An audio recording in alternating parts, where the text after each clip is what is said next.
Hello friends, welcome to lucky Reddy stories. Please story విన్న తర్వాత like, comment, share and subscribe చేసుకోవటం మాత్రం మర్చిపోవద్దు. రుద్రనేత్రుడు స్టోరీ మొదటి భాగం నుండి వినాలి అనుకుంటున్నారా? అయితే నా ప్రొఫైల్లో ప్లేలిస్ట్లో ఉంటుంది, వినండి. ఇక స్టోరీలోనికి వెళ్ళిపోదాం. ఆ మాటలు విన్న కరణ్ ఆలోచనలో పడతాడు. తన తండ్రి తన గురించి ఆలోచించటం లేదు అంటే తనకు నమ్మటం కొంచెం కష్టంగానే అనిపిస్తుంది. దాని గురించే ఆలోచనలో పడ్డాడు. తన తండ్రి తన గురించి ఆలోచించటం లేదు అంటే తనకి నమ్మాలి అని కూడా అనిపించటం లేదు. తన తండ్రి గురించి తనకు బాగా తెలుసు. తనకు ఎప్పుడూ సపోర్టివ్గానే ఉంటాడు. అటువంటిది ఇలా ఎలా జరుగుతుంది? ఇది అంతా కూడా మీడియాలో వస్తుంది అంటే దీని వెనక రుద్ర ఉన్నాడా అనే ఆలోచనలతోనే రుద్ర వైపు సూటిగా చూస్తుంటాడు కరణ్. ఏంట్రా అలా చూస్తున్నావు? దీని వెనక నేను ఉన్నానా లేదా అని అనుకుంటున్నావా? అసలు దీని వెనుక నా హస్తం ఏ మాత్రం లేదురా అంటూ తల వెనక ఉన్న 2 చేతులను తీసి చూపిస్తాడు.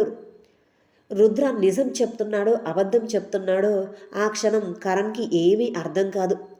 సరే, ఇది కాకుండా నీకు ఇంకొక వీడియో చూపిస్తాను అంటూ ఒక పెన్ డ్రైవ్ తీసి పక్కనే కరణ్ సెక్యూరిటీగా ఉన్న వ్యక్తి చేతిలో పెట్టి టీవీకి కనెక్ట్ చేయమని చెబుతాడు రుద్ర. అతను సరే సార్ అంటూ ఆ పెన్ డ్రైవ్ టీవీకి కనెక్ట్ చేయటంతో ఆ టీవీలో కొన్ని నిజాలు కనబడతాయి. కరుణాకర్ గురించి. వాటిని చూస్తున్న కరణ్కి అయితే మైండ్ బ్లాంక్ అయిపోతుంది. నిజంగానే తన తండ్రి తన గురించి మరిచిపోయి సీఎం కావాలి అనే ఆశతో ఉన్నాడా అనే ఒక చిన్న అనుమానం కూడా తన బ్రెయిన్లో తిరుగుతూ ఉంటుంది. తన తండ్రి తన గురించి ప్రయత్నాలు ఏమీ చెయ్యటం లేదా? నన్ను రుద్ర కిడ్నాప్ చేశాడు అని తెలుసుకోలేకపోతున్నాడా? లేకపోతే ఇలా నా గురించి పట్టించుకోనట్లుగా అందరి ముందు నటిస్తున్నాడా అని రకరకాలుగా ఆలోచనలు చేస్తూ ఉంటాడు. కరుణాకర్ తన రాజకీయాల గురించి మాత్రమే ఆలోచిస్తూ ఉన్నాడు అని తెలిసిన కరణ్, సరే సరేరా, ఇప్పటికే టీవీని చాలాసేపు చూసాం, నీ తండ్రిని కూడా బాగానే చూస్తున్నావు కదా, ఇక ఎంజాయ్ చెయ్యి అంటూ టీవీ చూస్తూ నీ తండ్రి గురించి, నీ తండ్రి రాజకీయంగా ఎలా ఎదుగుతున్నాడో, సీఎం కావటానికి ఎన్ని ప్రయత్నాలు చేస్తున్నాడో అనేది చూస్తూ సంతోషపడు. కాకపోతే సీఎం అయితే నీ తండ్రి పక్కన నువ్వుండవు. నీ తండ్రి సీఎం కాడు, నువ్వు ఇక్కడ నుంచి తప్పించుకొని బ్రతికి బయటపడేదీ లేదు అని కన్నింగుగా నవ్వుతూ అన్నాడు రుద్ర. కరణ్ వికారంగా వికృతంగా నవ్వుతూ, ఏంటి రుద్ర, నన్ను తప్పించును అని అంటూనే టీవీ ఆన్ చేసి వెళ్తున్నావా? నా తండ్రి గురించి నాకు తెలియజేయాలి అనా, లేకపోతే నా గురించి నా తండ్రికి నేను తెలియజేసుకోవాలి అనా? ఎలా అయినా నీ మీద పంతం నేను నెగ్గించుకొని తీరుతాను. ఒక్కసారి నన్ను కాదు అని ఆ యష్మిని నువ్వు పెళ్లి చేసుకొని దగ్గర చేసుకున్నావు. కానీ దానికి జీవితం అంటే ఏంటో లేకుండానే చేశాను. ఎప్పటికీ బెడ్ మీద పడే ఉండే విధంగానే. నాకు తెలిసి అది చస్తుంది అనుకున్నాను దానికి జరిగిన యాక్సిడెంట్ చూసి. కానీ దాని అదృష్టమో ఏంటో బ్రతికి కోమాలో ఉంది నాలాగా. కానీ ఇంకొకసారి అటువంటి తప్పు పొరపాటు నేను చెయ్యను అంటూ రుద్రకి సవాల్ విసురుతాడు కరణ్. బయటకు వెళుతున్న రుద్ర యష్మి పేరు కరణ్ నోటి నుంచి రావటం, అతను అంటున్న మాటలకి రుద్ర పిడికిలు బిగుసుకొని సర్రన వెనక్కి తిరిగి తన కుడికాలు ఎత్తి కరణ్ గుండెల మీద ఒక్క తన్ను తన్నుతాడు కోపంగా. అసలే చిక్కి బక్క చిక్కి సగమయ్యి ఉన్న కరణ్ ఇప్పుడు రుద్ర దెబ్బకి లేవనైనట్టుగా నేలకి అతుక్కొని పోయాడు. రుద్ర కోపంగా నిప్పులు కక్కే కళ్ళతో కరణ్ వైపు చూస్తూ వేలు చూపిస్తూ, యష్మి, అది నాది. నా యష్మి జోలికి వచ్చినందుకే నీ పరిస్థితి ఇలా ఉంది. ఒక్కసారి నా యష్మి జీవితాన్ని నాశనం చెయ్యాలి అనుకుంటే నువ్వు కోలుకొని విధంగా దెబ్బ కొట్టాను. కానీ నువ్వు గట్టివాడివి కాబట్టి కోలుకున్నావు. కానీ ఈసారి కోలుకోవటం అంటూ ఉండదు. ఒక్కసారిగా పైకి పోవటమే అని సీరియస్గా వార్నింగ్ ఇచ్చి అక్కడ ఉన్న వ్యక్తితో, జాగ్రత్తగా చూస్తూ ఉండు, వీడు ఇక్కడ నుంచి తప్పించుకోవడానికి వీల్లేదు అని చెప్పి రుద్ర అక్కడ నుంచి కరణ్ని కోపంగా ఒక్క చూపు చూసి వెళ్ళిపోతాడు. కరణ్ ఒంట్లో ఓపిక లేకపోయినా యష్మి గురించి మాట్లాడితే రుద్ర రియాక్షన్ అలానే ఉంటుంది అని తనకు తెలుసు. రుద్ర బలహీనత యష్మి అని తనకు తెలుసు. అందుకే అతని ఫేస్లో ఒక రకమైన నవ్వు వస్తుంది. నేత్ర ఆఫీస్లో వచ్చి కూర్చుంటాడు. కానీ తనకి వర్క్ మీద అస్సలు ఇంట్రెస్ట్ రాదు. ముందు రోజు రాత్రి సాత్విక తనతో మాట్లాడిన మాటల గురించి తన ఆలోచనలు అన్నీ కూడా సాగుతూ ఉంటాయి. చెప్పటానికి అయితే సాత్వికకు ధైర్యం చెప్పాడు. కానీ తనలో కూడా ఒక చిన్నపాటి భయం ఏర్పడుతుంది. అది తనకే తెలియకుండా తన మైండ్‌ని తొలిచివేస్తూ ఉంది.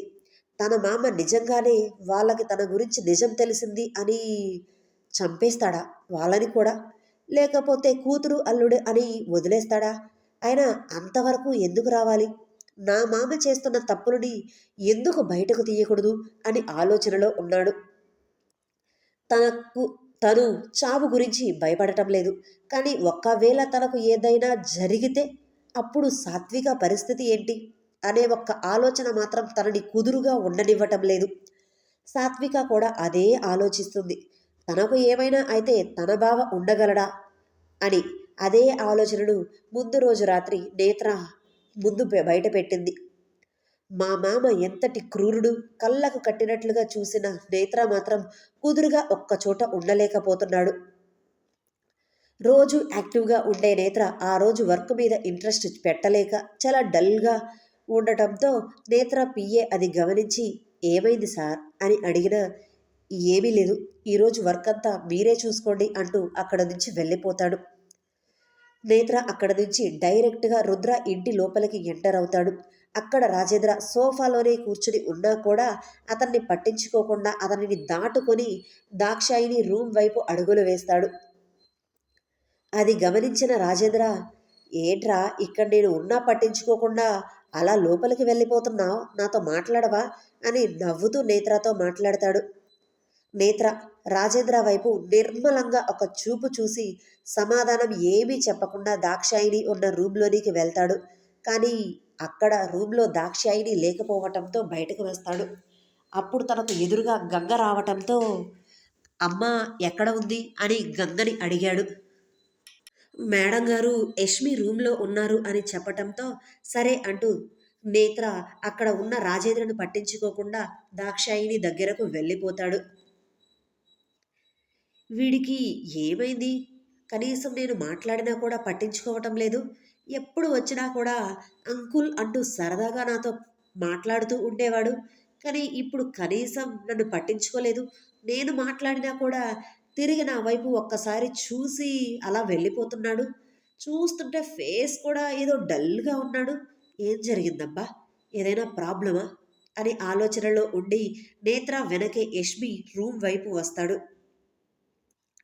దాక్షాయిని యష్మికి అప్పుడే ఫేస్ అంతా క్లీన్ చేసి బెడ్ మీద పడుకోబెడుతూ ఉన్నప్పుడు నేత్ర ఆ రూమ్లోనికి వచ్చి వాళ్ళని డిస్టర్బ్ చేయకుండా సైలెంట్గా పక్కనే ఉన్న సోఫాలో కూర్చుంటాడు. దాక్షాయిని తన పని ముగించుకొని పక్కకు చూస్తే అక్కడ నేత్ర కనిపించటంతో ఏంట్రా ఇలా వచ్చావు, ఏమైంది అని అడుగుతుంది. ఏమీ లేదమ్మా, ఎందుకో నిన్ను చూడాలి అనిపించింది, కాసేపు నీ ఒడిలో పడుకోవాలి అనిపించింది, అందుకే వచ్చాను అంటూ చాలా బాధగా అంతకు మించి డల్గా మాట్లాడతాడు దాక్షాయిని చేతిని గట్టిగా పట్టుకొని. నేత్ర మాటల్లోని బాధ కళ్ళల్లోని నిర్జీవం చూసి ఏమైందిరా, ఎందుకు ఇలా మాట్లాడుతున్నావు, ఇప్పుడు అంత కష్టం ఏమొచ్చింది అంటూ నేత్ర ఫేస్ని రెండు చేతుల్లోనికి తీసుకుని ఆప్యాయంగా అడుగుతుంది. ఏమో అమ్మా, అదే తెలియటం లేదు అంటూ దాక్షాయిని చుట్టూ రెండు చేతులు వేసి ఆమె పొట్టలో తలదాచుకుంటాడు చిన్న పిల్లవాడిలా.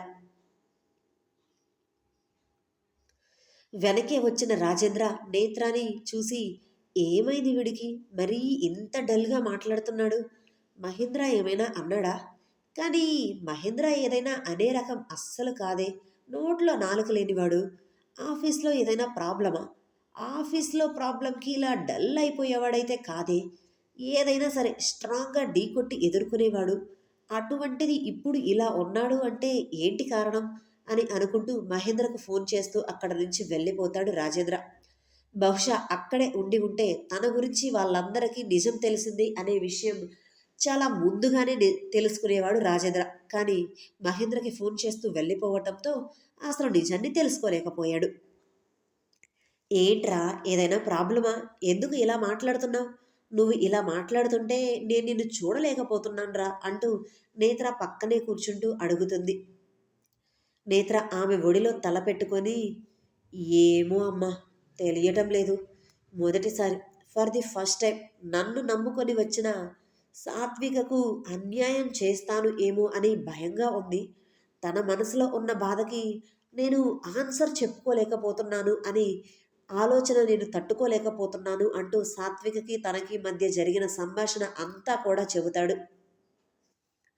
అప్పుడే అక్కడికి వచ్చిన రుద్ర, ఏంట్రా దారి తప్పి ఇటు వచ్చావు అంటూ నేత్ర ఫేస్ చూడకుండానే యష్మి పక్కన కూర్చుంటూ అడుగుతాడు. ఏం లేదులేరా, ఊరికే వచ్చాను, అమ్మతో కాసేపు టైం స్పెండ్ చేయాలి అనిపించింది అని అన్నాడు నేత్ర. మాటల్లో ఏదో తేడా కనిపించి నేత్ర వైపు చూసిన రుద్రకి నేత్ర ఫేస్లో కూడా ఏదో తేడాగా అనిపించి, ఏమైందిరా అలా ఉన్నావు, ఫేస్ ఏంటి అలా పెట్టావు అని అడిగాడు రుద్ర.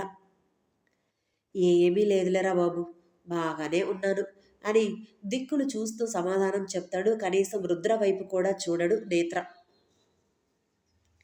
ఏంట్రా, కొంపతీసి నా మరదలు అక్కడ గట్టిగా తంతే ఇక్కడికి వచ్చి నువ్వు పడలేదు కదా అమ్మఒడిలో అని సరదాగా నవ్వుతూ అడిగాడు రుద్ర.